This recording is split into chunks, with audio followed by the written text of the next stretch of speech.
Amores e amoras, tudo bem com vocês? Comigo tá tudo bem, graças a Deus. Amém, amém, amém. Minha gente, vamos lá, tamo rumo a 5.000 inscritos para aparecer da escolha de vocês e a 2.000 inscritos, uma surpresa muito legal. Mas não, eu não trago o jogador amado em 3 dias, eu não tiro o jogador da sua cabeça e coloco no seu time e não. Eu não faço o seu time ser campeão, senão eu já tinha feito isso com o meu. Mas é por isso que vocês curtam, comentem, compartilhem, se inscrevam no canal e ativem o sininho pro YouTube saber que estão gostando dos meus vídeos malucos e a cada vídeo postado você ser notificado com amor. Como sempre, né, minha gente? Aqui é tudo feito com amor para vocês. E a gente vai agora falar de uma coisa muito importante para vocês, porque é o resumão da nossa rodada 12. Entendeu? É o resumão da nossa rodada 12. Ai, eu amo isso, gente. Desculpa, eu gosto dos meus resumão. Então, vamos começar com o Botafogo, que recebeu o Bragantino, tá? E, em noite que Eduardo estava inspirado, o Botafogo venceu lá no Newton Santos de virada para cima do Bragantino. A vitória do Botafogo por 2-1 sobre o Bragantino atende pelo nome de 2 personagens, o goleiro John e o meia Eduardo, principalmente o camisa 33, que conseguiu voltar a ser decisivo e ajudar o Botafogo a reagir. O Bragantino, que fez um bom jogo como visitante, abriu o placar com o Lucas Evangelista, mas não pôde impedir os 2 golaços de Eduardo, que encaminharam a vitória. Porém, ela só foi garantida graças a John, que fez uns 8 milagres só no segundo tempo, quando os paulistas tiveram superioridade. Aí, minha gente, já o Cruzeiro recebeu o Atlético Paranaense, sabe? E aí é uma delícia. Aí eu amo meus times. É muito foda, é fodástico. É top demais. Como todo mundo já sabe, o Cruzeiro ia ganhar, óbvio, não tinha dúvida.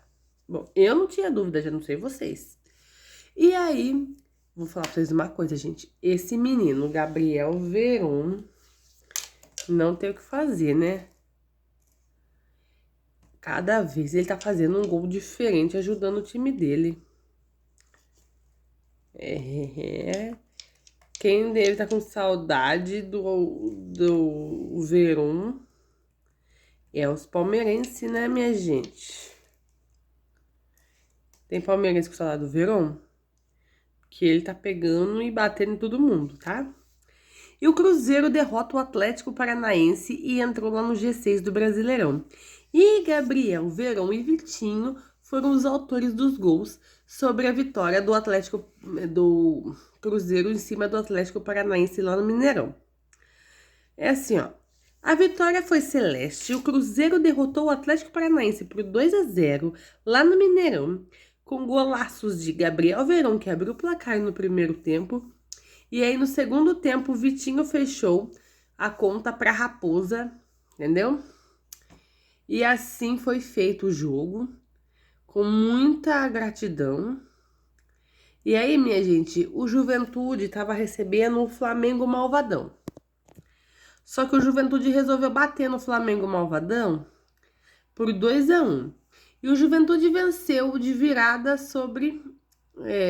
e sobe na tabela do Brasileirão, tá? E o Flamengo continua líder, por coisa de saldo de gols. Eu vou ser honesta com vocês aqui um pouquinho. Esse time da Série B vai dar trabalho. E por último, nesse vídeo, eu vou mostrar pra vocês que nenhum dos times que subiram na Série B vai cair. Nem Juventude, nem Atlético Goianiense, nem Criciúma, nem Vitória. Escuta o que eu tô falando. Na noite desta quarta, o Juventude venceu o Flamengo por 2-1 de virada lá no Alfredo Jaconi. O Juventude fez valer o fator casa e com boa atuação, especialmente no segundo tempo, manteve a invencibilidade de quase 27 anos, 13 jogos que os dois se enfrentou, contra o Flamengo lá em Caxias do Sul. Como resultado, o Juventude chegou aos 16 pontos e subiu na classificação. Atual é o 10º colocado. Já o Flamengo está empatado com o Bahia com 24 pontos, mas o rubro-negro ocupa a liderança por conta de saldo de gols. É aquilo que eu falei para vocês, o saldo de gols. Agora, o nosso próximo jogo é o Atlético Goianiense recebeu o Grêmio. E sim, minha gente, o Atlético e o Grêmio empataram lá no Acioli. E só marcaram no segundo tempo, tá? O Atlético abriu o placar, mas segue sem vencer em casa na Série A. Já o Grêmio interrompe a sequência de 6 derrotas seguidas, tá? Empate lá em Goiânia, o Atlético Goianiense e o Corinthians se enfrentaram nesta quarta, por 1-1 lá no Antônio Scioli, lá em Goiânia. Luiz Felipe abriu o placar para o Atlético, já no segundo tempo, mas Reinaldo empatou para o Grêmio um pouco depois, não levou muito tempo não. O resultado encerra uma sequência de 6 derrotas seguidas do Grêmio na Série A, mas não melhora a situação do time gaúcho na tabela. Já o Atlético Goianiense, por sua vez, segue sem vencer em casa neste Brasileirão. Aí, meus amores, o Corinthians recebeu o Cuiabá.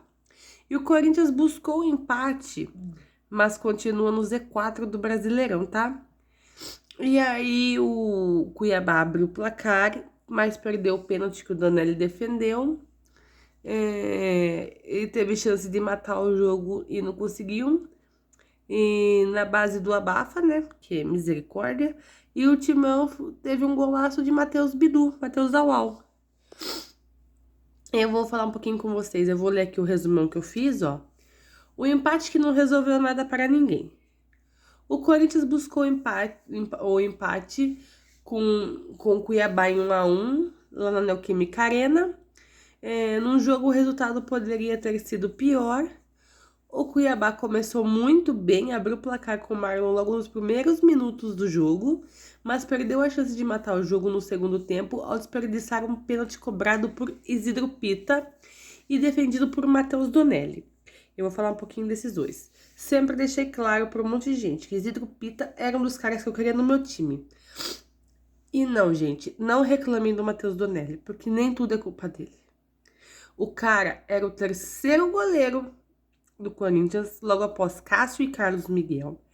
Aí aconteceu aquela brutal confusão que Carlos Miguel queria ser titular, porque queria ser titular, fogo de palha no meio do rabo. E aí o que acontece? O Cássio foi embora pro Cruzeiro. Miguel teve 10 jogos, chamou Luciano de otário e vazou. E a bomba de ser goleiro, o primeiro goleiro, o oficial do Corinthians, caiu no colo do menino, gente. Ele não tinha nem jogo como profissional ainda, direito. E ter que ser titular, caiu como bomba pra ele. Então eu não culpo ele, não culpo mesmo, tá? E outra, não tinha quem colocar, ele era o terceiro goleiro do Corinthians. Vou pegar quem? O menino menor que ele não pode ir pra profissional, entendeu? É complicado. Então a culpa não é do Donelli e graças a Deus ele ainda conseguiu defender o pênalti para mostrar que ele tem maturidade e para mostrar que o Cássio fez diferença na vida dele. Ele não é egoísta igual o Carlos Miguel foi, não, tá? Foi lá, pegou o lugar do cara, fez o cara ir embora pro Carlos Miguel também. E vai pra ponta e caiu esse Carlos Miguel, viu? Foi tarde.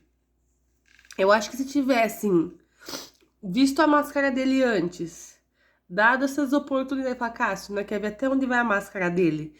Vamos dar tanto jogo assim, não quer ver até onde ele quer ir? Você fica com nós? O Cássio ficaria, mas era questão de conversar. Nós teria o Cássio hoje. E esse Zé Ruela tinha vazado. Agora vamos voltar pro nosso resumão. Empurrado pela nossa torcida maravilhosa, o Timão buscou empate com o Matheus Bidu, que fez um golaço. Tentou a virada com bolas cruzadas na área, mas não saiu da igualdade. O resultado mantém a equipe do já pressionado Antônio Oliveira na zona de rebaixamento. Aí, minha gente, O Bahia recebeu o Vasco. Com gol de Estupinan, já no fim do jogo, o Bahia venceu o Vasco e colou na liderança do na vice-liderança do Brasileirão, né? Já colou lá em cima. Os jogadores que entram no segundo tempo fez o gol da vitória por 2-1 lá na Fonte Nova. Esse é um lugar lindo, hein? Com bom público lá na Fonte Nova, o Bahia conseguiu fazer 2-1 no Vasco na quarta-feira e igualou de pontuação com o Flamengo na liderança. Tassiano abriu o placar para o Bahia, Paulo Henrique empatou para o Vasco. E tudo isso no primeiro tempo, tá? Já no segundo tempo, Estupinan marcou o gol da vitória já na reta final do jogo. E aí, gente, o Inter recebeu o Atlético Mineiro e o Atlético lutou até o fim lá para ganhar do Inter lá no Heriberto Rios. Hulk brilhou nos acréscimos, fez jogada para Rômulo garantir a vitória de 2-1 lá no Criciúma. Lá em Criciúma, desculpa. Lembrando que o Inter está usando outros estádios porque o Beira-Rio ainda está interditado.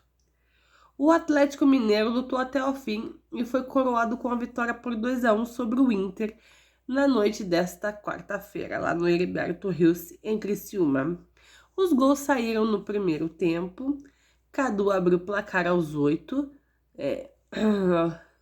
ao cabecear o escanteio cobrado por ninguém mais, ninguém menos que Gustavo Scarpa, que ainda pegou em Igor Rabelo antes de morrer dentro das redes.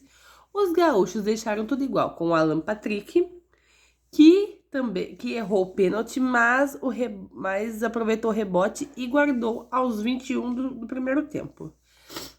Lance que, aliás, foi marcado por Luiz Flávio de Oliveira após consultar o VAR e revisar a marcação, pois não tinha dado a inflação de Igor Rabelo em Wesley.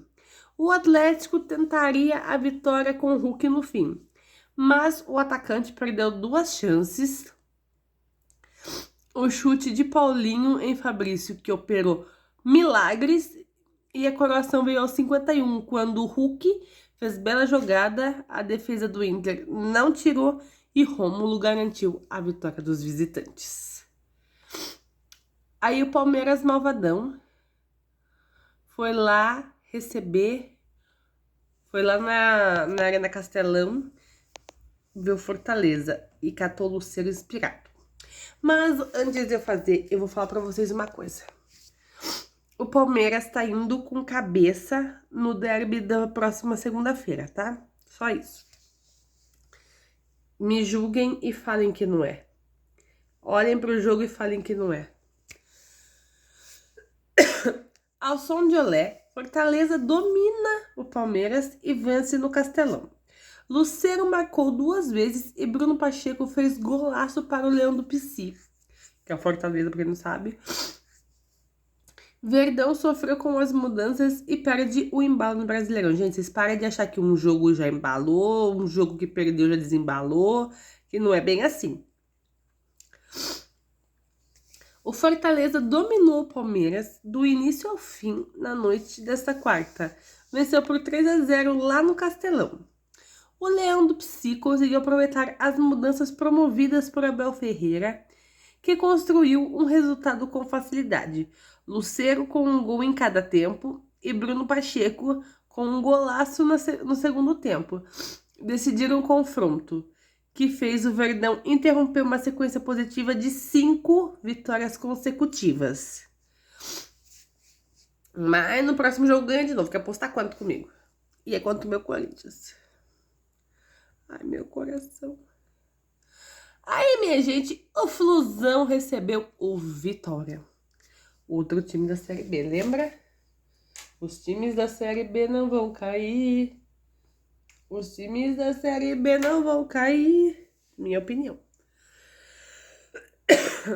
O Vitória bateu o Fluminense e saiu da zona de rebaixamento, deixando o adversário na lanterna do Brasileirão. Janderson entrou no segundo tempo e fez o gol salvador aos 44 minutos do segundo tempo. Com uma arrancada sensacional de Zé Hugo, que originou o gol de Janderson, o Vitória derrotou o Fluminense lá no Maracanã e saiu da zona de rebaixamento do campeonato, mantendo o adversário na lanterna da competição. E aí o São Paulo pegou o Criciúma e resolveu fazer de ping-pong, tá? Não foi tanto assim, tá? Mas assim, ó.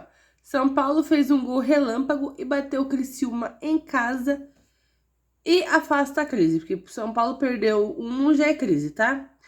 Alisson marcou aos 59 segundos de jogo. O tricolor voltou a vencer após quatro tropeços. Catarinenses ficam a 2 pontos da zona de rebaixamento. Mas ainda não tá na zona de rebaixamento, tá vendo? Ó. Tem time grande lá e eles não estão, tá? O São Paulo afastou a crise que rondava o Morumbi na noite desta quinta-feira com um começo de jogo implacável. Bateu o Criciúma em casa por 2-1, voltou a vencer depois de 4 tropeços consecutivos no Brasileirão. Alisson com menos de 1 minuto de jogo e Luciano, ainda no primeiro tempo, marcaram os gols da partida, mas teve susto no final. Nos acréscimos do segundo tempo, Jandrei errou um tiro de meta e permitiu o gol de Arthur Kaique. Aí foi 2-1, tá? Lembrando que o gol de Alisson não foi o gol mais rápido da história, porque tem um que consegue ser mais rápido que 59 segundos, tá? Prometo pesquisar para vocês e trazer com muito amor. Agora vamos falar para vocês. O Juventude, primeiro time da Série B, ganhou do Flamengo Malvadão. O Atlético Goianiense empatou com o Grêmio. O Vitória ganhou do Fluminense. E o Criciúma perdeu para o São Paulo e está perto da zona de rebaixamento e não dentro da zona de rebaixamento. Nenhum deles está na zona de rebaixamento ainda, ok? Os times da Série B não vão cair e veio para dar trabalho, ok? É isso, amores, beijos, gratidão por tudo até aqui, amo vocês demais, vocês são fodásticos, a Deus toda a honra e toda a glória por me permitir gravar, por permitir vocês assistir e que nossos vídeos viralizem, que a gente chegue logo aos nossos 5.000 inscritos e que Deus nos dê força, honra e glória para que Ele nos deixe ir para o estádio ser feliz, eu e vocês. Beijos, fui, fiquem com Deus, amo vocês demais.